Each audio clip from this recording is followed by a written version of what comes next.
Tiens wa, an wana an b'a fɔ dɛ. Ni jamukan bɛ di aw ma sibiri o sibiri. A ka jɛmu kan kura Voix de l'Amérique kan. An b'a fɔ. Surafana tɔw dunnen kɔfɛ nɛgɛ ɲɛ 9 ka taa bila nɛgɛ ɲɛ 10 na Voix de l'Amérique kan. An b'a fɔ. An b'a fɔ sigilen na an b'a fɔ kama. An b'a fɔ dɛ. An balimaw an la Mohamed Touré ka bɔ Washington DC VOA soba kɔnɔ n'o ye studio DC ye Washington ya Amérique faba kɔnɔ bi ye sibiri ye n'o ye février kalo o tile 17 ye san 2024 an b'a fɔ jamukan o kɛnɛ sigira ni waati kɛrɛnkɛrɛn na bi ye a tako 400 ni 69 ye an bɛ sɔrɔ fiɲɛ turukala 2 ni sanfɛ 102 sanfɛ Bamako n'a lamini na an bɛ sɔrɔ fana tomiya 98.8 kan an bɛ sɔrɔ Mopti mara la radio Kumase kan 92 an bɛ sɔrɔ fana Tumbutukaw fɛ 93 Gawo an bɛ sɔrɔ 106.1 kan an bɛ sɔrɔ fana an ka bolo siraw fɛ n'o ye VOA Bambara ye an ka Facebook page la ani minnu fana bɛ k'an mafilɛ ni waati kɛrɛnkɛrɛn na fiɲɛ sira fɛ aw ni wula an ka foli bɛ jamanadenw bɛɛ ma minnu bɛ Mali kɔnɔ ani minnu bɛ jamana kɔ kan i n'a fɔ laada la an ka bi babu an bɛna tali kɛ Saheli jamanaw n'a bɛ wele ko AES u ka jɛkulu kura min sigira Alliance des États du Sahel olu ka laɲini dɔ tun ye k'u sen bɔ CEDEAO la k'a kɔni ko k'u y'a kɛ ayiwa a dafalen dɔ fana u bɛn'u sen bɔ a la o hukumu kɔnɔna na alamisadenw n'o ye février kalo o tile 15 na u ka foroba cɛkɛda ɲɛmɔgɔ n'o ye ministres ye u ye ɲɔgɔn kunbɛn Wagadugu Burkina Faso jamana la o faba kɛrɛnkɛrɛnna k'a lajɛ ko kura la n'u bɛ se k'u ka sariya sun n'o ye charte ye ka segin o kan k'o fali barisabu u b'a laɲini ni waati kɛrɛnkɛrɛn ninnu kɔnɔ ka tɔnba dɔ sigi n'o bɛna kɛ confédération ye jamana 3 ninnu cɛla o de kumaw bɛ sen na an ka bi babu an bɛna kuma di an ka lamɛnbagaw ma ani an ka dunan ma ka hakili falen kɛ a ko la olu yɛrɛ ka miirina ye jumɛn nin ko na barisabu a bɛ ka fara ɲɔgɔn kan teliyara u sen bɔ CEDEAO la AES kɛra sisan kulu wɛrɛ bɛna sigi min bɛ ni jamana ninnu bɛɛ fara ɲɔgɔn kan aw nafa o bɛna kɛ jumɛn gɛlɛya jumɛn bɛna k'a la kɔlɔlɔ jumɛn bɛ ko o yɔrɔ fanfɛla la ministre min n'o ye Niger olu y'a fɔ a ka ɲɛfɔ la ko nin fɛɛrɛ ko bɛna to jɛkulu ni jɛkulu ka baara kɛ walasa ka Liptop ko groupement o jamanadenw nisɔndiya ba ka sɔrɔ o la o fana na aw hakili ye mun ye ni laɲini na n'o ye ka tɔnba kura ni wɛrɛ sigi jamana kofɔlen ninnu cɛ aw hakili la a bɛna nɔ jumɛn bɔ n'a bilara sɔrɔ ko jɛɲɔgɔnya jago fanfɛla la ani mɔgɔw ni u ka bolomafɛnw hɔrɔnya taama na a maraw kɔnɔna na sisan an bɛna an tulo kɛrɛbɔ yanni an ka segin ka na an ka dunanw bisimila ani ka kuma di aw yɛrɛ ma aw minnu y'an lamɛnbaga ye an bɛna fɛɛrɛ kɛnɛ tigɛ sisan.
balimaw a y'aw bisimila ko kura tuguni an b'a fɔ jamukan kɛnɛ kan min sigira nin waati kɛrɛnkɛrɛnnen na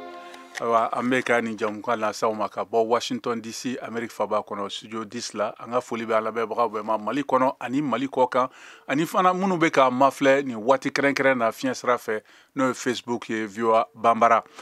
ayiwa bi babu a bɛna tali kɛ an ye barokun daminɛ nin dɔgɔkun tɛmɛnenw na ni o ye Sahel jamanaw ka jɛkulu kura n'o ye AES Alliance des États du Sahel ɲɔgɔn ye la alamisa don Wagadugu n'o ye Burkina Faso ayiwa faba ye Mali Burkina ani Niger ministre ka foroba cɛkɛdaw ɲɛma n'an b'u wele ko ministre u ye baro kɛ ka kuma ɲɔgɔnya kɛ jɛkulu nin ka sariya sun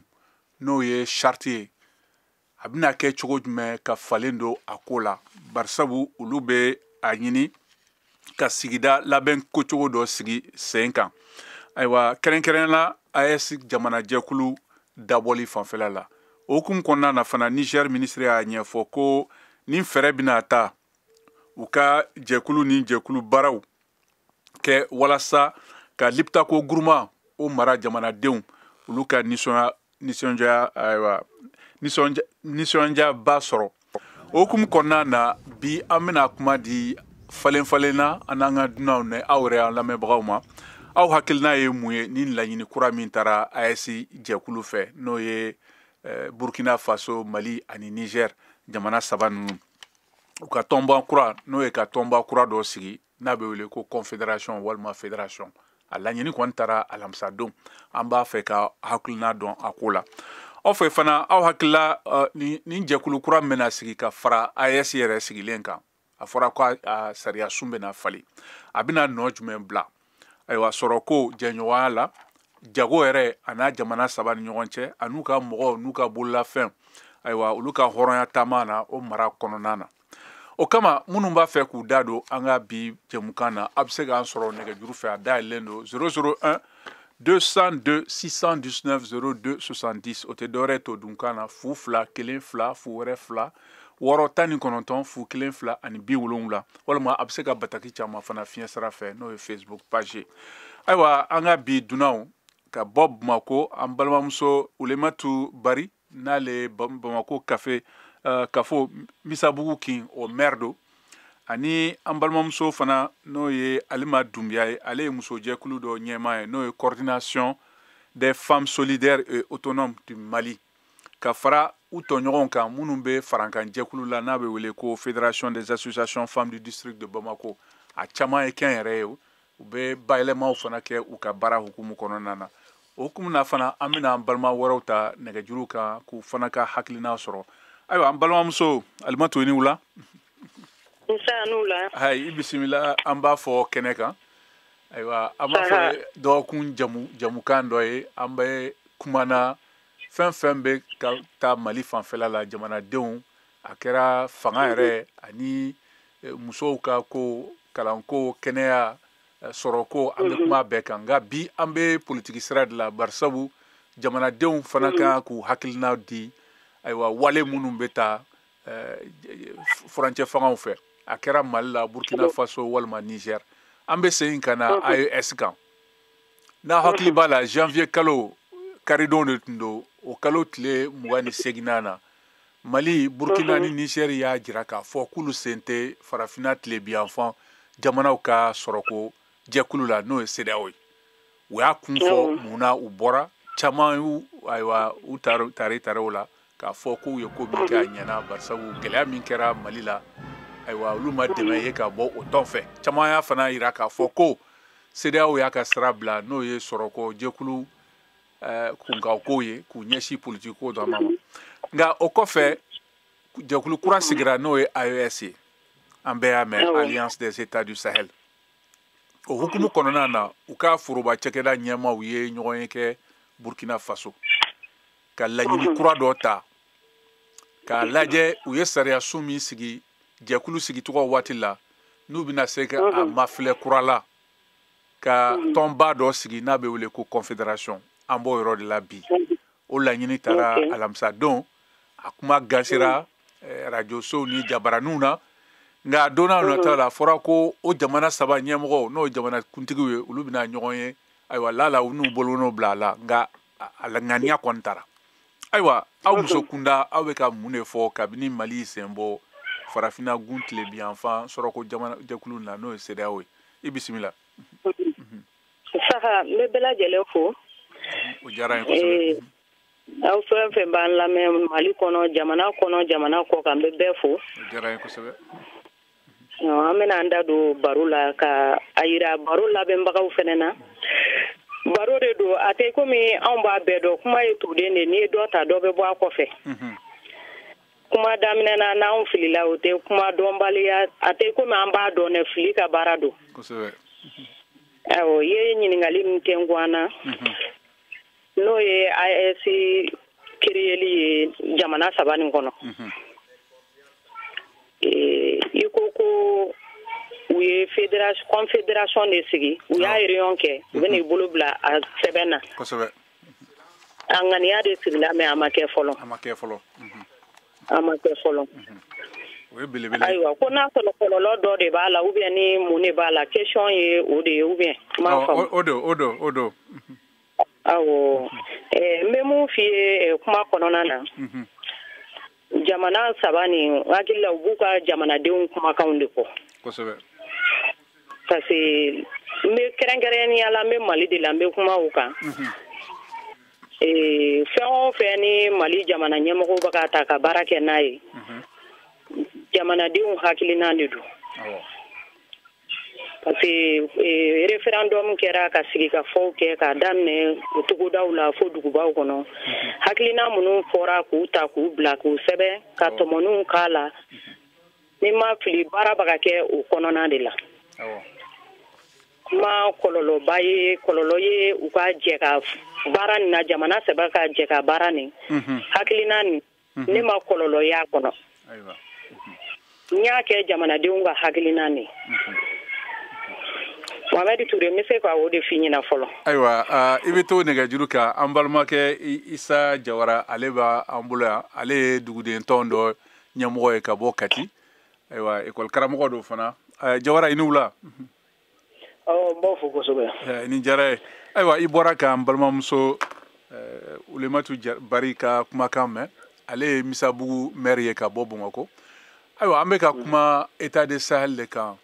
bari sabu jamana saba n'o ye Mali Burkina Faso ani Niger u diminen bɔra CEDEAO la ni jɛkulu sigira ayiwa jɛkulu sigira k'a da kɛwale caman de kan ka bɔ CEDEAO fanfɛla la an tɛna segin o bɛɛ kan nka hakilina jigin don o hukumu kɔnɔna na ɲɔgɔnye dɔ kɛra alamisa don k'olu kɔni bɛ yɔrɔ min na sisan k'u bɛna ayiwa sariya sun bɛ jamana saba ninnu cɛ n'o ye charte ye k'u bɛna o fali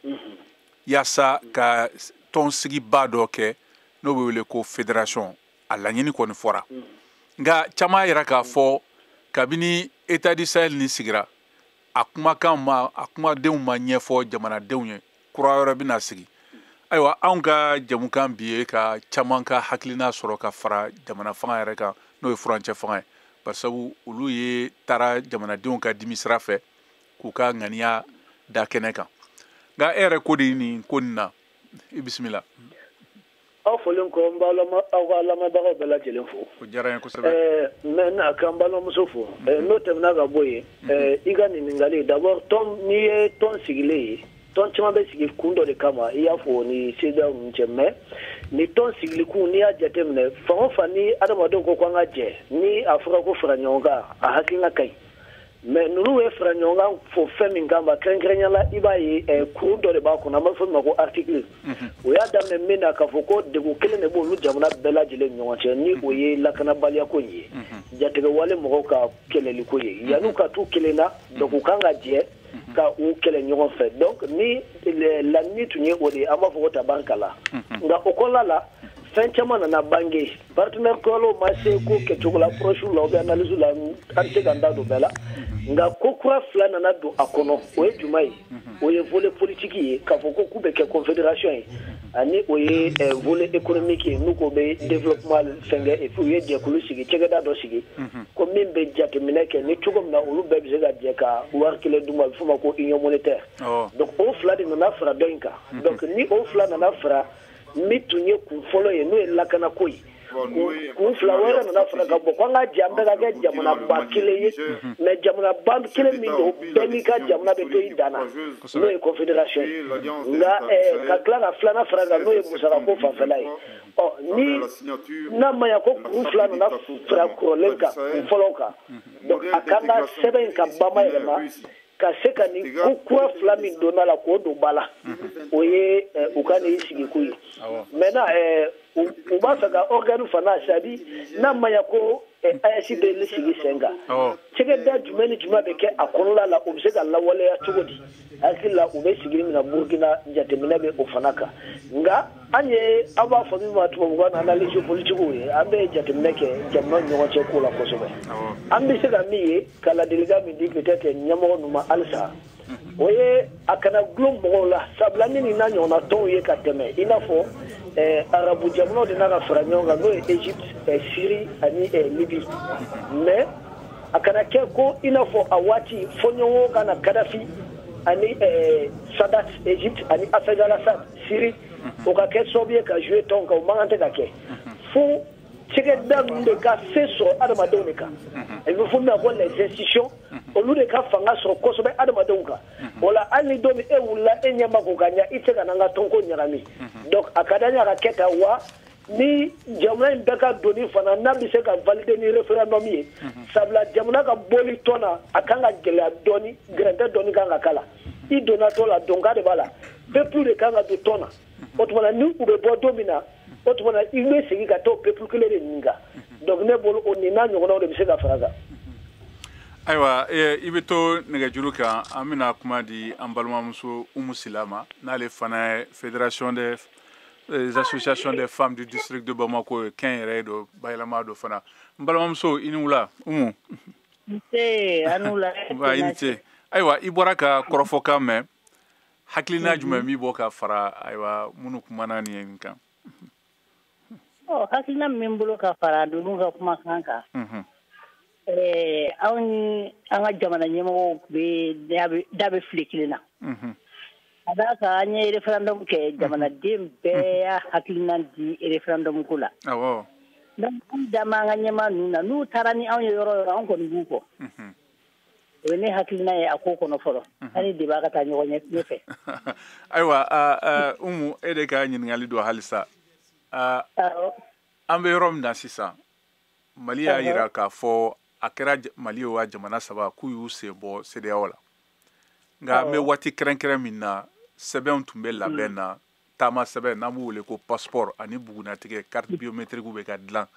Mali la yanni k'u sen bɔ a bɛɛ CEDEAO ta ye yaasa nin jɛkulu ninnu jamanaden fɛn fɛn b'a maraw kɔnɔ u ka taa ka segin ka se ka nɔgɔya don ka bɔ u ka nɔgɔya jago fanfɛla la ani hali minnu bɛ taa yɛlɛ la nisɔndiya kama nka e ko ni Mali sen bɔ ni jɛkuluba nin na o tɔ bɛna kɛ jumɛn ye sɛbɛn de bɛna taa o yɔrɔ fanfɛla la ka taa jamanaw fɛ barisabu n'i bɛ taa Sénégal i bɛ taa Côte d'Ivoire wali n'i bɛ taa Nigeria i bɛ taa jamana caman na i tɛ sɛbɛn doni sɛbɛn n'a bɛ wele ko visa o tɛ yen n'i taara fana i bɛ se k'i sigi waati hakɛ min ka di ye nka n'o falen nana don o ko la fo ni jɛkulu kura min sigira n'o ye État du Sahel olu ka se ka jɛɲɔgɔnya baaraw kɛ o jamana kelen o kelen fɛ yan'u ka jamanadenw ka se ka bɔ ka taa taama la walima ka se ka taa jago la o kɔlɔlɔ bɛ se ka kɛ jumɛn de ye walima degun sigidadenw jamanadenw yɛrɛ kan u ka taa ka se barisabu Mali jamanadenw balimaw n'u somɔgɔw bɛ jamana wɛrɛ caman na farafinna gun nin kan e k'o de yɔrɔ fanfɛla la. Bon ne ka faamuyali yɔrɔ la bamananw ka sɛnɛ de don ko biɲɛ kura bɔ tɛ taa wɔyɔ kɔ. Ni jamana ɲɛmɔgɔw y'a décidé ka nin kɛ u b'a dɔn k'a fɔ ko kɔlɔlɔ b'a la o o kɔlɔ o géreli o bɛ anw ni an ka jamana ɲɛmɔgɔw de bolo o tɛ taa kɔlɔ kɔ diɲɛlatigɛ ko o ko min bɛɛ ko kura o ko kura de bɛna don a la degun dɔ b'a kɔnɔ o degun an bɛ ka jamana ɲɛmɔgɔw bɛ an dɛmɛ an bɛ fara jamana ɲɛmɔgɔw ka disɔn ka o degun gérer an ka jamana kɔnɔ parce que an yɛrɛ kɔni ka tɔn kɔnɔna na ne yɛrɛ kɔni ka faamuya la ni i dari ka ɲɛmɔgɔ la n'a ye décision min ta a ma décision ta an kɔ ma décision in ta anw kɔfɛ fɛnɛ an bɛɛ kumakan bɛ décision in na donc o décision fɛn gɛlɛya fɛn fɛn min bɛna o kɔnɔ an sigilen bɛ k'o gɛlɛya ma kɔnɔ wa an b'aw dɛmɛ fɛnɛ ka gɛlɛya in gérer n'Ala ka jɛ ye maliyɛn bɛ diɲɛ jamana yɔrɔ bɛɛ maliyɛn bɛ jamana yɔrɔ bɛɛ wa u sigilen bɛ kabini lawale la gɛlɛya b'u kan ani ka segin gɛlɛyaw bɛ yen sigiyɔrɔ ko gɛlɛyaw bɛ yen a gɛlɛyaw ka ca nka an y'a gérer nka Ala sɔnna ma ni fɛnɛ an ye biɲɛ kura de bɔ ko ye an bɛ o yɔrɔ fɛnɛ kɛ yasa an ka biɲɛ in ka se ka ban an kunna Ala sɔnna ma. N ka ɲininkali ye an bɛ waati min na caman yɛrɛ k'a fɔ ko bɛ ka fara ɲɔgɔn kan Mali sen bɔ Alger bɛnkan kan o kumaw bɛ sen na o ni Algérie ni maa murutilen kɔrɔ ninnu kɔ ka na fara u bɔlen CEDEAO la o fɔra n'i y'a ta jɛkulu kura min sigira a ko min bɛna kɛ cogo min na ko bɛɛ bɛ ka kɛ ɲɔgɔn fɛ ni dun y'a lajɛ Mali bɔra degunba de kɔnɔ sisan kabini san 2012 kɛlɛ min tun bɛ kɔrɔnfɛla la bɛɛ bɛ k'a fɔ ko a ko de ka ca a bɛ ka fara ɲɔgɔn kan o bɛna kun cogo jumɛn jamana yɛrɛ kɔnɔ baara taabolo fan fɛ ani sɔrɔ kow ni fɛnw bɛɛ faralen ɲɔgɔn kan e hakilina ye jumɛn yɔrɔ fan fɛ o yɔrɔ fan fɛ ne hakilina ye min ye o la kow kɔni tugutugula ɲɔgɔn kan a bɛɛ ye gɛlɛya ye nka anw furadama an ka ɲɛmɔgɔw furadama ma ko kɛ ka tɛmɛ Ala kan n'Ala ye min kɛ waati min na o solution bɛ Ala bolo k'o di ɲɛmɔgɔw ma malidenw ka bɛnkan kɔnɔna la kow cayara dɛ wallahi an bɛ gɛlɛya yɛrɛ kɔnɔ a gɛlɛya yɛrɛ an b'a kɔnɔ mais façon dɔ an dama an ka ɲɛmɔgɔ ninnu na wallahi an bɛ bɔ Mali bɛ bɔ nin bɛɛ kɔnɔ Mali bɛ tila ka ja an bɛ min ɲini dɔrɔn ni an bɛ nin gɛlɛya bɛɛ kɔnɔ a kɛra diɲɛ mɔgɔ bɛɛ ɲɛna mɔgɔ min bolo kɔrɔ ka ni anw ye koyi an ka ɲɛmɔgɔ nana ka na an ka ɲɛmɔgɔ fara ɲɔgɔn kan k'an ka gɛlɛya k'a koron fo ka na se nin hukumuni in kɔnɔ a sera nin yɔrɔnin na wala an ti nɔ bila bilen an b'an ka ɲɛmɔgɔw kɔ a gɛlɛya ye an bɛ solution sɔrɔ la n'Ala ka jɛ an y'an ta bɛɛ di Ala de ma. Ayiwa i ni ce la an bɛna kuma di an balimakɛ Mamadu Tɛnbeli ma ale bɛ nɛgɛjuru kan yanni an ka segin Isa ni madame Ulimatu Bari ma Tɛnbeli i ni wula.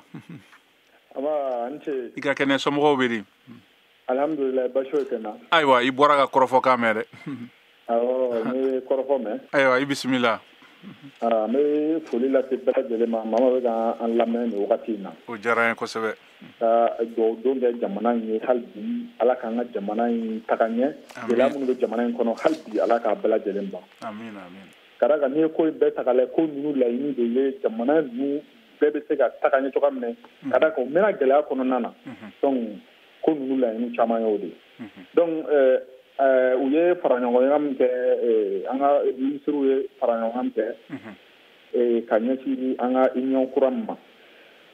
ne kɔni hakilina la u ye a mun kɛ nin ye hakilina ɲuman don parce que u ye kuma caman fɔ a kɔnɔna la ko in kuma fanba dɔ ye mun ye n'o ye wariko ta fanfɛla in ye ne kɔni hakilina la u ka sɔnni turu la kosɛbɛ ka d'a kan mɔgɔ caman kɛlen don k'o kɔnɔ ko n'o kɛra an bɛ bɔ gɛlɛya in caman kɔnɔna la voilà wariko in ye a kunba dɔ ye allo oui an tulo b'i la a t'a fɛ voilà o ye gɛlɛya fanba dɔ ye donc k'u hakili to la kosɛbɛ ka d'a kan mɔgɔw sigilen don fɛnɛ bien vrai gɛlɛya bi parce que ni yɛrɛ ye ko in ko caman kuma caman yɔrɔ o ye gɛlɛya min bɛ jamana yɛrɛ kɔrɔ kɛrɛnkɛrɛnnenya kuranko ta fanfɛla kuran tɛ ka sɔrɔ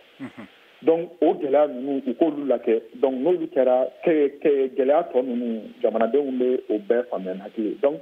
an kɔni an b'a fɛ u k'u jilaja u b'a ko kɛ ko teliman ye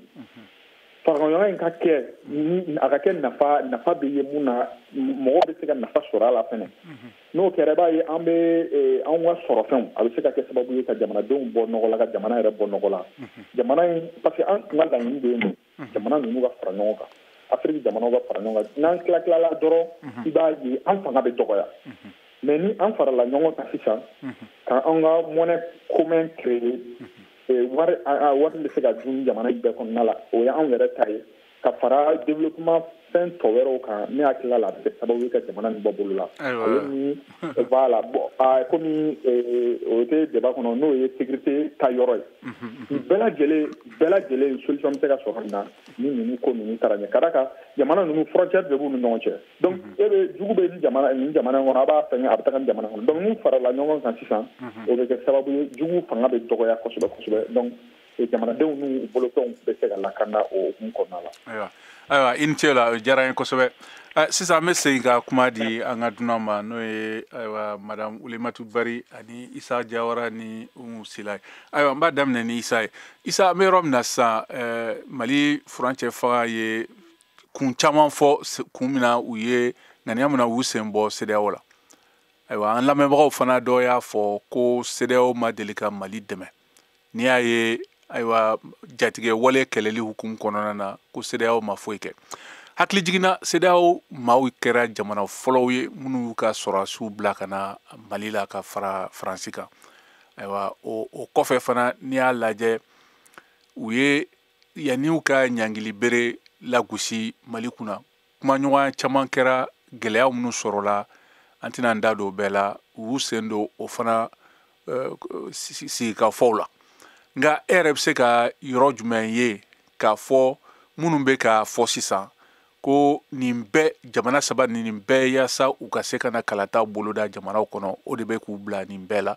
barisabu CEDEAO sigira Mali b'a jamanaw na minnu y'a sigi e k'o de yɔrɔ fanfɛla la Isa. Awɔ ni an bɛ fɛn fɔ tuguni bon d'abord min ye CEDEAO de n'a ka dɛmɛ a ma deli k'an dɛmɛ d'abord CEDEAO jɛkulu sigi kun tɛ k'u kana anw kelen dɛmɛ an ye CEDEAO sigi pour que an ka ɲɔgɔn dɛmɛ donc a sigi kan o de donc an ka ɲɔgɔn dɛmɛ maintenant dɛmɛ sera anw ma est ce que u jɔyɔrɔ la wa sabula kɛlɛ b'i ka so n taara i dɛmɛ ko n bɛ jugu kɛlɛ ka bɔ yen mais n tilala k'an sigi ka tila ka ye ko parce que Mali accusation caman kɛ ka yira k'a fɔ ko jɛkulu dɔ bɛ yen i n'a fɔ casque bleu parce que CEDEAO ka force caman tilala ka intégrer de kɔnɔna la ka don kɔnɔna la k'a fɔ ko olu bɛ ka banbagatiw dɛmɛ kɛrɛnkɛrɛnnenya la an ka président yɛrɛ y'a fɔ a ka laseli dɔ fɛ an ka ladala en tout cas population a tun bɛ ka laseli dɔ senfɛ ka yira k'a fɔ ko blindé 15 ɲɔgɔnna taara ka di banbagati ninnu ma n'o ye Kidali ye o n'a ɲɔgɔnna caman o ye gɛlɛyaw ye filanan ye jumɛn ye CEDEAO halisa peut-être an ni ninnu fana ma ɲɔgɔn faamu CEDEAO ko la sabula an ko CEDEAO sigira ɲɔgɔn dɛmɛ kama bɛnkanw de bɛ yen wa CEDEAO ko a sigira sɔrɔdasiw de fɛ nka n ye Niger président ka laseli lamɛn a bɛ mun fɔ ko CEDEAO 1991 k'u ye CEDEAO sigi kun yɛlɛma k'a taabolo yɛlɛma k'ale yɛrɛ ka faamuya la depuis a waati an tun k'a fɔ ayi walima an tun bɛ bɔ a la sabula k'a ma sigi ni démocratie kuma ye bon nin de bɛ yen ni jamana saba fɛn o fɛn a bɛ don CEDEAO la don min na sɔrɔdasiw de tun b'a kunna wa a bɛ ka bɔ CEDEAO la don min na sɔrɔdasiw de bɛ a kunna fana donc le CEDEAO débat a bɛ dépend ni peut-être ni hakili bɛ taa côté min fɛ dɔɔni bɛɛ bɛ se ka débat kɛ a ka ɲɛsin o ma nka an ɲɛ bɛ min na CEDEAO tɛ politique jɛkulu ye a tun sigilen don yiriwa sira de fɛ et puis population ka ɲɔgɔn tɛgɛ minɛ n'o ye ka papier ko nɔgɔya an ni ɲɔgɔn cɛ maintenant perspective min bɛ se ka ye nin ko in bɛɛ lajɛlen la ne bolo AES dilanni an man tɛ ka ni CEDEAO ka débat gulon ɲɔgɔn na kosɛbɛ bilen du moment où AES jamanaw ko an taara ka bɔ CEDEAO la diɲɛlatigɛ baara o baara bɛ yen ni ɲɛsin ma a n'a nafa a n'a gɛlɛya de bɛ ɲɔgɔn na e de b'a gɛlɛya yɛlɛma ka kɛ a nafa ye mais min kɛra ka tɛmɛ hali n'a sera ka CEDEAO kuma in kɛ a tɛna anw lasigi CEDEAO kɔnɔ a tɛna foyi bɔ a la a tɛna to CEDEAO bɛ fɛn d'a ma ou bien k'a bɛ dɔ bɔ an kundama la nka n ye sira kura min ta o bɛ ɲɛ an bolo cogo di ne bolo an kan ka fanga don o de la sisan an ye sira kura dɔ de ta a diyara min ye o a ma diya min ye o i b'a kɔnɔ parce que i ka jamana engagé la ka ban o sira kura min talen filɛ nin ye a bɛ ɲɛ cogo di wa sira kura min talen filɛ AES a kɔrɔ tɛ ko an ni CEDEAO jamanaw ko an t'a fɛ ka ɲɔgɔn fɔ lahara non fɛn tɛ anw ni Sénégal cɛ ka so ma o fɛn tɛ anw ni i n'a fɔ la Guinée cɛ o Guinée mana AES la o mais a bɛ CEDEAO kɔnɔ donc AES jamana sabaw dɔ bɛ se ka fara olu kan cogo di walima jɛkulu wɛrɛ minnu bɛ yen tɔn wɛrɛ minnu bɛ diɲɛ kɔnɔ u n'olu bɛ se ka baara kɛ ɲɔgɔn na cogo di k'a sɔrɔ si ka danbe ma bɔ i la si ka hɔrɔnya ma bɔ i la i ka foyi ma ta ka bɔ i kan n'a ma nafa lase i ma donc ne bolo diɲɛ ye o de o relation de bɛ envisager ɲan b'a la an ka mɔgɔw ni Maroc bɛ kuma lasigiw la tɔn dɔ la ani foyi t'a bali ko an ni CEDEAO tɛ se ka kuma min ye papier ko ye visa ko a ma se ka don ɲɔgɔn cɛ mais n'an ko an b'a don ɲɔgɔn cɛ fana sigi ka kuma ye an bɛ don bɛɛ la donc min ye hali SADC ye minnu bɛ fɔ Afrique australe la foyi t'a bali ko an n'olu tɛ kuma an ma jɛkulu sigi pour nous replier sur nous-mêmes donc an ye jɛkulu sigi de pour que an bɛ se ka bɔ nɔgɔ la cogo min donc fɛɛrɛ minnu bɛ kɛ sababu ye jɛkulu bɛ ɲan bolo cogo min na an bɛɛ bɛ lafiya sɔrɔ cogo min ne bolo o fɛɛrɛw de kan ka latigɛ an y'a ye Kutara Burkina kuma minnu na hakili la nin ye a dɔ lawaleyatɔ ye a ko daminɛ ma gɛlɛ a laban o de ka gɛlɛ an b'ala deli de a ka kuncɛ ɲuman la nin ka kɛ barabaratɔ ye ni Ala sɔnnama an bɛɛ ka yiriwa ka bɔ nin ayiwa sisan an bɛna an tulo kɛrɛ bɔ ni laseli dɔ ye ka sɔrɔ ka na kuma di an balimamuso Wulematu ani Umu Silama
sallallahu alaihi wasallam Muhammadu alaihi wasallam Sheikh Usman Madana Haidara Kando ka wele da Mali dembe ani jembe fɛn se ka jɛn lafiya bi ani ka lafiya an ka du kɔnɔ n'an ka sigidaw la bɛn de don mana an ka lajɛ ka ɲɔgɔn tɛgɛ minɛ ka yafa ɲɔgɔn ma fɛn minnu tɛmɛna ka Ala wele fɛn minnu bɛna Ala ko hɛrɛ di an ma ani an kɔ bɛɛ lajɛlen ma fɛn o fɛn bi jɛn dilan bi bɛn de don Ala ka bɛn sabati Ala k'an bɛɛ bila sira ɲuman kan Ala kira bonya kama sɔli ala rasul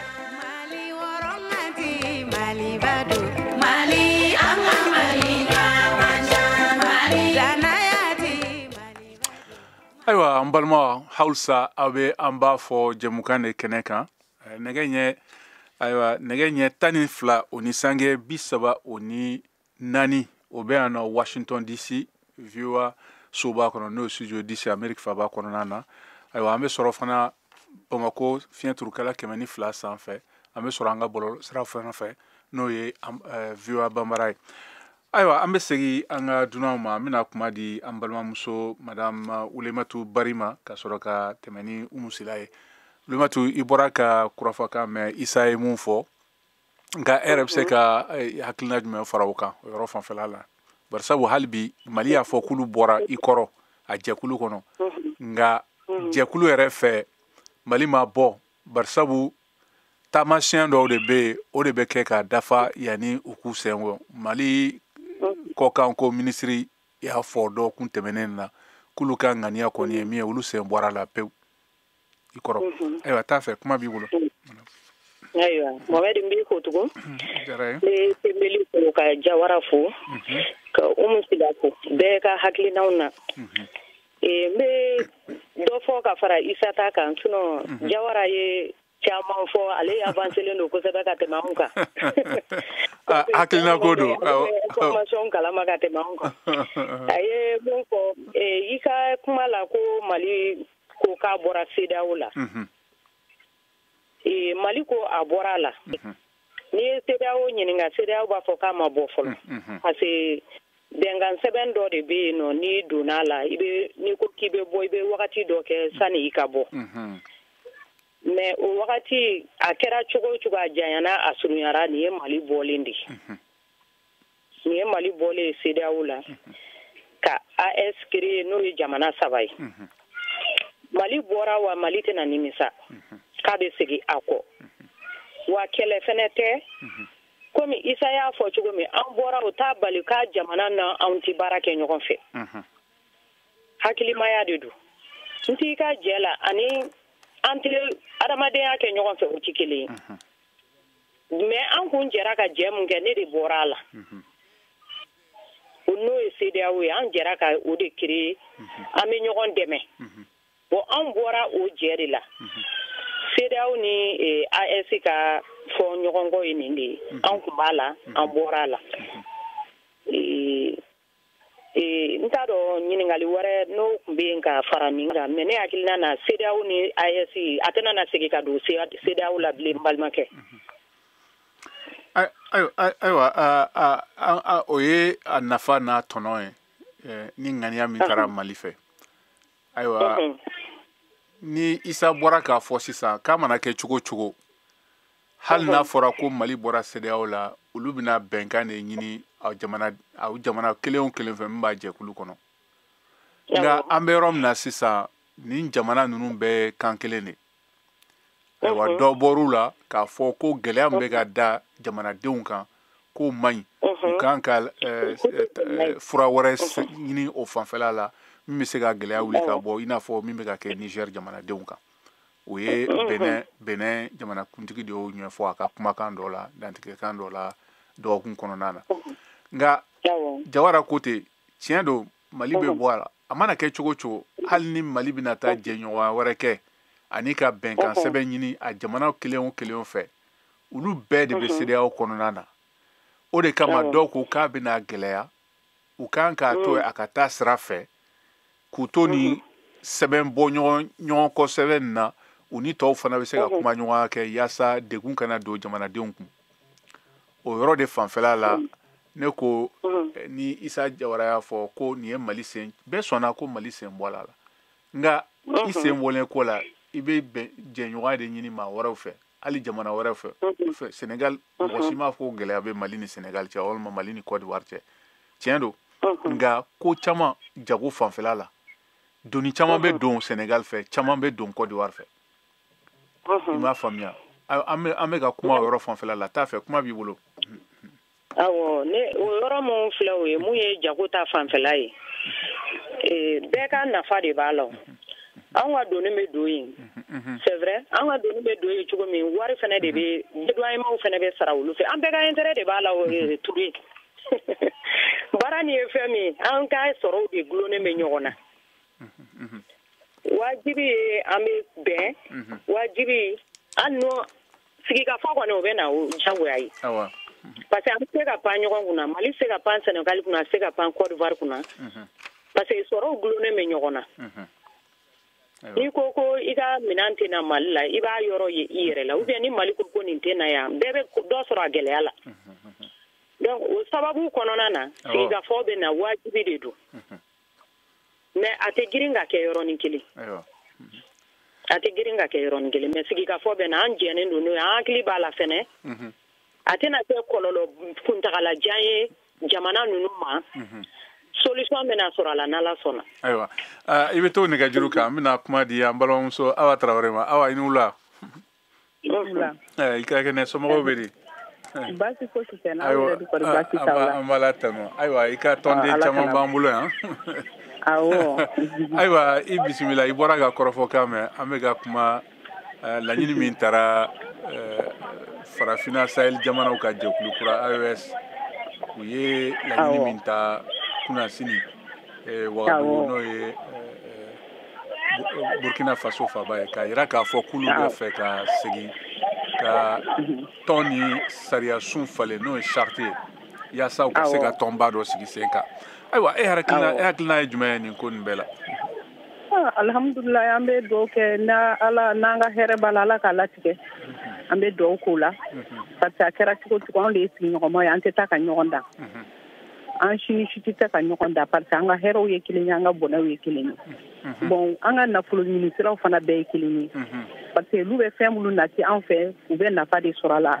anw fana ka taa fɛn minnu bɛ b'u ka sira fɛ ka na n'anw fana taw bɛ taa yen nɔ an fana bɛ nafa de sɔrɔ a la donc an bɛɛ ka nafa de bɛ ɲɔgɔn bolo ne kɔni hakilinata ye mun ye kɔni hali bi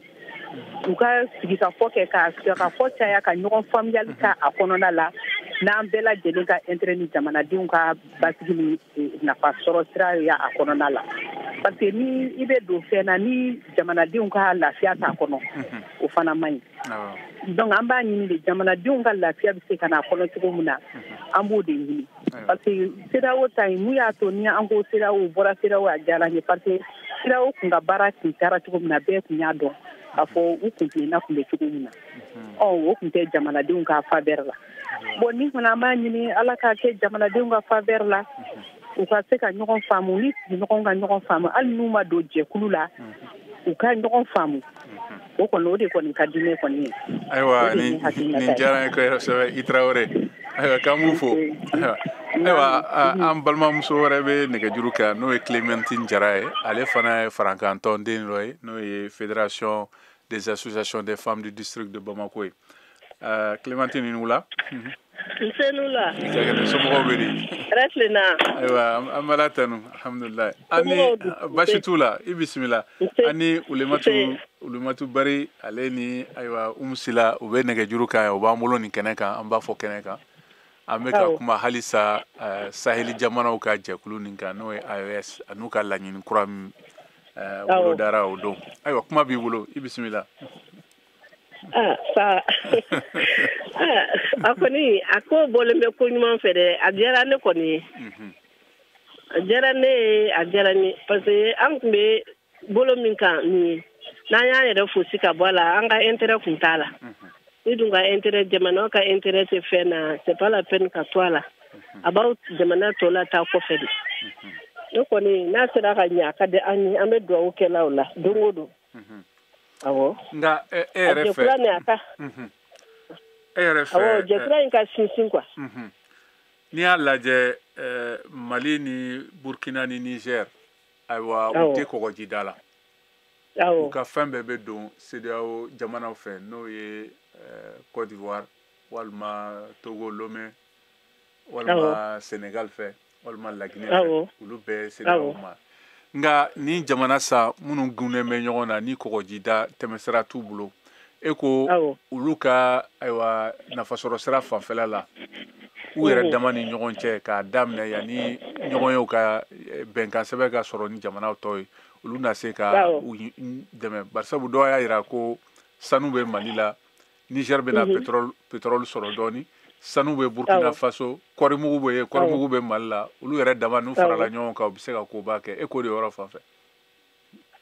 ne kɔni ko ngo ye tiɲɛ ye n'an y'an bolo di ɲɔgɔn ma ka baara kɛ an ka dugukolokɔrɔfɛnw bɛɛ k'i ta exploiter an bɛ se an bɛ s'an yɛrɛ kɔrɔ hali Mali yɛrɛ gansan n'an sera an ka kɔriw n'an ka malo du Niger ni fɛn caman ani sanu minnu b'an ka jamana kɔnɔ an ka ressources ka ca kosɛbɛ n'an tora yan an yɛrɛ k'u exploiter k'u tɔnɔ bɔ an bɛ belebeleba kɛ kuma tɛ pays tɔ ninnu ma ɲininkaliba min bɛ yen sisan o ye jatigɛ wɛrɛ kɛlen min bɛ ka u ka sɔrɔko bɛɛ ɲagami barisabu i tɛ se ka yiriwali baaraw kɛ k'a to lakanabaliya waralen don o mara kɔnɔna na kɛrɛnkɛrɛnna Lipta Gourma n'a bɛ fɔ ko zone des 3 frontières e k'o de yɔrɔ fan fɛ o yɔrɔ kɔni o y'an jɔrɔnako ye minɛ mais n'an farala ɲɔgɔn kan an bɛ cogoya sɔrɔ a la o ka jugu ninnu kɛlɛ kɔni min ka gɛlɛn ni aw tɛgɛ tɛ ɲɔgɔn bolo n'o tɛ n'aw bolo bɛ ɲɔgɔn bolo aw bɛɛ ka jɛ ka don da kelen fɛ ka bɔ da kelen fɛ aw bɛ cogoya sɔrɔ a ko la n'Ala sɔnna parce que kɛlɛcɛ b'an fana bolo ayiwa Umusila e yɛrɛ bɛ mun fɔ nin ko la n'i y'a lajɛ kuranko gɛlɛya a bɛ Bamako a bɛ Niger fana Burkina ta ayiwa o ma gɛlɛya ten kosɛbɛ ka faraw bɛɛ kan ani diɲɛlatigɛ yɛrɛ bɛ ka gɛlɛya ka taa jamanadenw ma o kun kɔnɔna na ayiwa ko de bɛ ka fara ɲɔgɔn kan ni ulema tu y'a fɔ cogo min na a daminɛ na an y'a ɲininka o la parce que ko bɛ ka tugutugu ɲɔgɔn na e ko ni jamana saba ninnu ni waati gɛlɛman nin na u bɛna se k'u kun bɔ ji la cogo jumɛn hakilina ni waati gɛlɛman in na jamana saba in kun bɛ bɔ ji la gɛlɛya nin kɔnɔ kan bɛ ayiwa ni ne bɛ min ɲini dɔrɔn jamana saba in jamanadenw ka qu'ils sentent de patience quoi. U ka daron b'a fɔ cogo min bamanankan na k'u hakili sigi k'u hakiliw kɛ kelen ye k'u jigi sɛbɛ u ka ɲɛmɔgɔw la an ka jɛ k'a bɛɛ di ala ma jamana saba in bɛ bɔ mais jamanadenw fana k'a dɔn k'a fɛ ko ni gɛlɛya in bɛɛ tɛ se ka attaquer ɲɔgɔn fɛ gɛlɛya bɛ da faga dɔɔni fo ka ban n'i bɛ kelen ta sisan n'u bɛ k'o traiter u kana bɔ jamanadenw kana t'u pan ka t'u cɔnɔ fan wɛrɛ fɛ par exemple armée bɛ ka kɛlɛ kɛ pour ka terrorisme ko combattre u ye dɔ yɛrɛ sɔrɔ ka ban parce que san joli n tɛ hala anniversaire hôpital kun ti Mali ta ye u sera ka o yɔrɔ maîtriser bon o kɛlɛ kɔnɔna la fo jamanadenw ka n'u pan u jɔ ko courant tigɛra n y'a fɔ n ka kuma daminɛ na n ko biɲɛ kura bɔ tɛ taa wɔyɔ kɔ donc yɔrɔ dɔ de bɛ bila ka yɔrɔ dilan ni nin dilanna an bɛ nin fɛnɛ dilan yan c'est comme ça la vie diɲɛ yɛrɛ y'o de diɲɛ accord yɛrɛ de bɛ buna adamadenw fɛ diɲɛ mɔgɔw fɛnɛ ni ala de cɛ o fo mɔgɔw k'o yɔrɔ de faamuya ko la ko an ka jamana sigilen bɛ k'an tɛ kɔgɔjida la c'est vrai an jamana saba in si tɛ kɔgɔjida la kɔgɔjida la mɔgɔw ka intérêt b'an fɛ yan komi anw ka intérêt fɛnɛ dulonnen b'u la cogo min kɔsa in na an ɲɛ b'a la TikTok kan ivoire musow yɛrɛ de bɛ ka bɔ k'a fɔ Alasani k'a ye frontière datugu k'u ka logow bɛ ka tunu u ka kogow bɛ ka tiɲɛ k'a ka Mali frontière dafɛ pour que o taw kana o t'olu ka nafa dɔ o tɛ tiɲɛli dɔ dɔn olu kun wa donc nin ko in bɛ cogo min a tɛ taa o de kɔ CEDEAO anw bɔra CEDEAO la c'est vrai mais kɛlɛ tɛ anw ni CEDEAO jamana tɔw ni ɲɔgɔn cɛ an kɔni bɔra parce que CEDEAO tun tɛ ka anw servir bilen a sigira na mun na o hakilinaw baara tun tɛ ka kɛ anw n'an ka ɲɛmɔgɔw ka faamuya la donc an bɔra ɲɛmɔgɔw ma bɔ dɛ an bɛɛ de bɔra ayiwa an bɔlen kɔfɛ an tɛ segin ka don CEDEAO kɔnɔ na bilen mais CEDEAO jamana tɔ minnu bɛ CEDEAO kɔnɔ an n'u bɛ baara kɛ ɲɔgɔn fɛ parce que une chose est sûre o CEDEAO jamana tɔw denw bɛ anw fɛ yan komi anw ka denw bɛ o jamana wɛrɛw la cogo min na c'est transversal maintenant donc on est obligé de travailler ensemble si je comprends bien an ka gɛlɛya ninnu an b'a k'a da fɛ quoi wa an bɛ kuma la fana an b'a bɛɛ faga k'a ban fɛrɛ tɛ gɛlɛya in bɛɛ bɛ ban an bɛ ja Mali bɛ ja nin bɛɛ kɔfɛ an ka Maliba de kɛlen filɛ anw ta ye ayiwa i bɛ to nɛgɛjuru kan n bɛna kuma di an balimamuso Alima Dunbiya ma ale farala anw kan nin waati kɛrɛnkɛrɛn ninnu ale ye musojɛkulu ɲɛmaa ye n'o ye coordination des femmes solidaires et autonomes du Mali ayiwa Alima b'an bolo farankan jɛkulu ni fédération des associations des femmes du district de Bamako a Sembo fana na ayiwa an balimamuso i ni wula Alima n la i ka kɛnɛ somɔgɔw bɛ di baasi foyi tɛ ayiwa i bɔra ka kɔrɔfɔkan mɛn a daminɛna ɲɛsa nka i ye caman tɔmɔla hakili la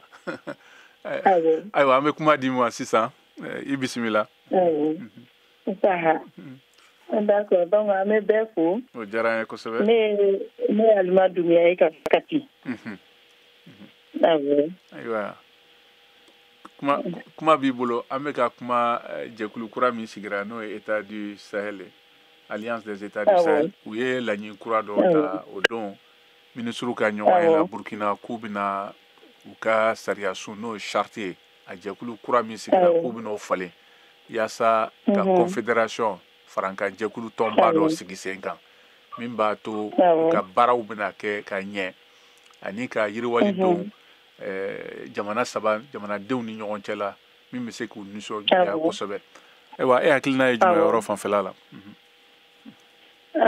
bon ne kɔni hakilina ye min ye o la c'est-à-dire o ye bɛn de ye o ye bɛn ni keleya de ye ani olu ni ɲɔgɔn cɛ donc kɔnɔkulu jɛlen de bɛ bi fɔ ni an n'olu hakilina kɛra kelen ye ka se ka jɛ ka an sen bɔ mɔgɔ tɔ ninnu sen na ne hakili la an jamana saba bɛɛ kelen kelenna b'a ka hɛrɛ sɔrɔ o de kɔnɔna na donc o kɔni o ko ɲumanba de ye a diyara peuple malien ye b'a fɔ a diyara peuple burkinabé peuple nigérien an bɛɛ de kɔni bɛ an ka faama ninnu kɔ n'olu y'a bila yɔrɔ min na an b'o olu kɔ ni Ala sɔnna. Nka dɔw bɔra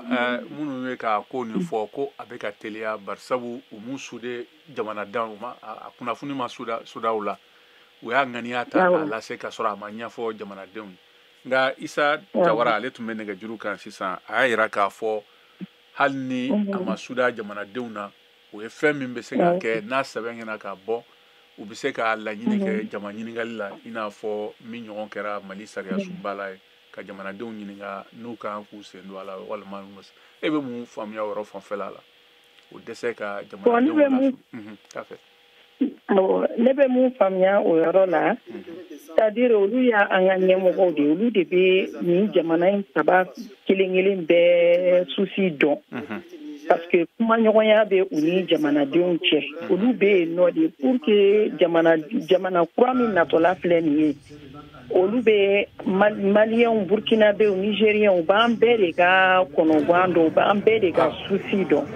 donc olu de b'a dɔn mun ka ɲi u ka jamanadenw ma donc n'olu ye sariya ta olu y'an avisé o olu m'anw avisé o c'est-à-dire nin jamanaden kelen-kelen bɛɛ bɛ u ka ɲɛmɔgɔw kɔ bari an dalen don u la ninnu de bɛ fɛ ka na ni changement ye nin jamana saba in bɛɛ kelen-kelen kɔnɔna na parce que kanu b'u la u y'o yira an na parce que u y'a yira k'a fɔ fɛn fɛn n'o ni u jamanadenw ka hɛrɛ tɛ bɛn ɲɔgɔn ma olu t'i sɔn ka don o accord wɛrɛ la tuguni donc n'i ko mɔgɔ ma na an ka jɛ ni a tigi ɲɛ b'a la o jɛ kɔnɔna na ale ɲɛ t'a ka jamanadenw ka hɛrɛ la jamanadenw lafiyalen tɛ donc nafaba tɛ o jɛ la tuguni o kɔni ye ne hakilina ye jamana ɲɛmɔgɔ ninnu kelen-kelen mana sariya o sariya ta i bɛ taa sɔrɔ a bɛ jamanadenw de lafiya an ka lafiya de b'o kɔnɔna na an ka yɛrɛma hɔrɔnya de b'o kɔnɔna na an ka keleya de b'o kɔnɔna na. Ayiwa n ka ɲininkali ka taa Clémentine fanfɛ an bɛ yɔrɔ min na sisan aw bɛɛ min bɛ kɛnɛ kan nin ye aw bɛɛ kɛ yɛrɛ ye aw bɛ baara kɛ aw yɛrɛ ye aw bɛ ka fɛn caman yiriwa aw ka sigidaw kɔnɔna na yaasa ka baara nɔgɔya sigidadenw ma nka nin gɛlɛya hukumu kɔnɔna na ni n ko gɛlɛya nkan bɛ falen mun bɛna don ko la a tɛ taa gɛlɛya kɔ aw yɛrɛ muso kunda aw kɛlen bɛ k'aw labɛn walima ka nin kunnafoni cɛri cogo min na aw ka jɛkulu kɔnɔna na kɛnyɛrɛw baara hukumu fanfɛla la ani jago ni takasegi barisabu balimamuso y'a fɔ yɔrɔ min na sisan n'o ye Umusila ye n'i y'a lajɛ Côte d'Ivoirekaw bɛ k'a fɔ ko u diminen don u ka jamanatigi kɔrɔ barisabu u ye a bali u ye fɛn bɔli ninnu caman minnu bɛ feere o latɔn u ka loko ni fɛnw bɛ caman bɛ ka tiɲɛ u fɛ o yɔrɔ fanfɛla la mun de bɛ sen kan aw ye fɛɛrɛ jumɛn latigɛ kunnafoni di gansili fanfɛ aw muso jɛkulu ni ɲɔgɔn cɛ la sigidaw kɔnɔna na Clémentine. An kɔni filɛ nin ye an b'an ka bayɛlɛmaliw la halisa an b'an ka fɛnw bayɛlɛma walasa na an y'olu feere ɲɔgɔn ma o fana o b'a to an mago tɛ se dɔ ninnu ma ta ma quoi sinon n'u banna ka na n'u ka logo ni fɛnw ye a bɛ tiɲɛ u bolo ye an fana kan ka taa ni min ye olu fana tɛ taa donc an yɛrɛ b'a essayer k'a di ɲɔgɔn ma an yɛrɛ ka jamana kɔnɔ yan nɔ na i bɛ min dilan n'o tɛ faamu fɛnɛ i b'a essayer k'o fɛnɛ mɔgɔw ka transformatrice wele a bɛ o fɛnw ci ɲɔgɔn ma quoi ka falen an ni ɲɔgɔn cɛ a kana na to an bolo yan nɔ an ka fɛnw kana na to an bolo minnu tun bɛ taa yen fɛ walasa an bɛ se k'an pase ninnu ka fɛn ninnu na parce que mɔgɔ tɛ se ka to bolo kelen kan o a kɛra cogo o cogo i bɛ balo yɔrɔ ka sɔrɔ an tun tɛ loko ninnu ni fɛnw san kosɛbɛ yan nɔ an tun bɛ balo an yɛrɛ ka fɛnw na donc an bɛ o sira de kɔnɔ an b'o don ɲɔgɔn kɔrɔ échanger ayiwa Ulematu n'i y'a lajɛ jɛkulu nin na jamana saba ninnu olu ko k'u b'a fɛ ka nin tɔn kura nin sigi n'o ye confédération ye o ye yaasa ye ka fura ɲini u bɛ se k'u ka nafasɔrɔ siraw ani sɔrɔko u don ɲɔgɔn na cogo min na a yiriwali ɲɔgɔn na yaasa ka dɛmɛ don u ka jamanadenw n'i y'a lajɛ n tun y'a fɔ a ma mɛn ko fɛn caman bɛ sɔrɔ jamana ninnu bɛɛ kɔnɔ nka gɛlɛyaba min bɛ sisan ɲangili berew dalen bɛ Niger jamana kɔnɔ an y'a ye waati ninnu la Burkina ye nafɛnw ni balofɛnw caman bɔ camion baw la ka taa u fɛ k'u sɛgɛrɛ o hukumu kɔnɔna na e ɲɛ bɛ kɛnyɛrɛyew ka baara jɔyɔrɔ la fanfɛla na n'a fɔra ko nin tɔn kura nin sigira sen kan ka ɲɛ walasa ayiwa sɔrɔko fanfɛla la ka se ka yiriwa jamana saba ninnu cɛ la. Merci monsieur Touré. Ne ɲɛ bɛ kɛnyɛrɛyew ka baara fangaba de la nin hakilina na. Parce que jamana o jamana n'i ko k'a ka développer fo kɛnyɛrɛye de ka sinsin jamana kɔnɔ. Kɛnyɛrɛye n'a ma lawaleya ka don ba la jamana kɔnɔ jamana a ka gɛlɛn jamana ka bɔ nɔgɔ la. Par exemple an b'an sigi k'an bɛ logo mun kɔnɔ a bɛ se ka sɛnɛ anw fɛ Mali la yan mais mentalité mun b'an kunna k'a fɔ k'a tɛ ɲɛ Mali la yan o dɔrɔn de don sinon a bɛ ɲɛ yan sisan logo b'an fɛ Mali la yan a bɛ ka sɛnɛ yan n bɛ dɔɔnin transformation domaine kɔnɔ n bɛ dɔ f'o la anw bɛ se ka logo transformer k'a ja a bɛ san kelen kɛ a bɛ utiliser a bɛ dun a bɛ taa jamana fan bɛɛ mais ni Ivoirien b'o kɛ est-ce que u b'u ka logo charger ka na n'a ye Mali la yan kɛnyɛrɛye nafa Malien ye transformation faamuya sisan cogo min anw bɛ sɛnɛ a bɛ kɛ anw fɛ Mali la yan a bɛ se ka consommer cogo di ka wagati kuntagalajan sɔrɔ o bilalen don sen kan a bɛ wagati jan bɔ sisan Malien b'o baara la n ye officier d'état civil c'est vrai mais n bɛ transformation fana kɛ n b'a domaine dɔ kosɛbɛ kɛnyɛrɛye baara a kɛra baara o baara ye a kɛra souderiya ye a kɛra fɛn fɛn f'a ka don ba de la jamana kɔnɔ jamana ɲɛmɔgɔw k'a ta ba la pour que jamana bɛ développer a nɛmɔ n bɛ se k'o de f'i ɲɛna. Ayiwa na kuma di an balimakɛ Mamadu Ben Jabate ma ale bɛ yan Amérique la kɛrɛnkɛrɛn na Philadelphie Ben dakuruɲɛ kelen na e bɛ se ka mun de fara an ka muso dunanw ka hakilinaw kan miniti 3 dɔrɔn de taara dakuruɲɛ kelen na Ben. Bon n b'i fo k'an lamɛnnikɛla bɛɛ lajɛlen fo k'an ka dugawu k'an ka sɔrɔdasiw ye bon ne ma se k'a lamɛn olu tun bɛ ka min fɔ parce que internet tun tɛ ka sɔn donc n ma se k'a dɔn u ye min fɔ exactement quoi mais ni fédération ko kuma kɔni don ni fédération ko kuma don Mohamed Ben italiya waati bɛrɛ tɛ yen bilen donc ni fédération ko kuma don n bɛ fɛ ka min fɔ o la dɔrɔn o si tɛ ninnu sɔrɔdasi ninnu ka baara ye quoi ninnu sɔrɔdasiw ka baara ye fɛn fɛn ye sisan ka élection organiser dɔrɔn o de y'u ka baara ye ni tɔw mɔgɔ min élira peuple fɛ député minnu élira peuple fɛ olu de bɛ se ka taa don fédération ko la mais pas eux olu k'u sen b'o la quoi u kana su ko an na kojugu u bɛ ka su ko an na. Ayiwa i ni ce la n bɛna kuma laban di an balimamuso Alima Dunbuya ma Alima ayiwa kuma laban b'i bolo welekan jumɛn b'i bolo k'a lase jamanadenw ma nin ko nin na laɲini nin na.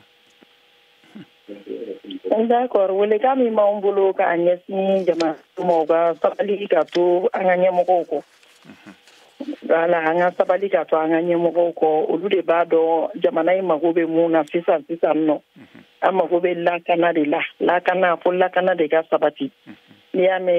i bɛ jagokɛla o feerekɛla o transformatrice o lakana in de sabatilen don fɔlɔ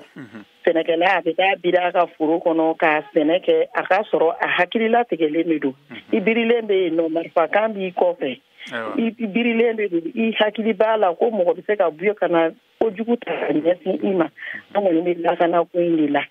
Mali dugukolo a santimètre kelen an ti jɛ a kɔ f'an ka lakana ka sabati fɔlɔ an kɔni b'o de la. Ayiwa i ni ce i ni baraji an ka foli bɛ an ka muso farankan jɛkuluba n'o ye fédération des associations des femmes du Mali aw ni ce aw ka bi nali ni baro na a diyara an kosɛbɛ an ka foli bɛ an lamɛnbagaw bɛɛ ma Mali kɔnɔ ani Mali kɔ kan ani minnu fana tun bɛ ka mafilɛ ni waati kɛrɛnkɛrɛn na Facebook kan n'o ye VOA Bambara PG ni jamukan an bɛna dan sigi o la jamukan labɛnna balimakɛ Cheikh Thioro fɛ nɛgɛ kɛrɛfɛ juru tun b'an balimamuso Sayida bolo ni jamukan laseraw ma ne yɛrɛ Mohamed Touré fɛ aw ni ce aw ka tulomajɔ la aw k'an bɛn sibiri wɛrɛ nata la.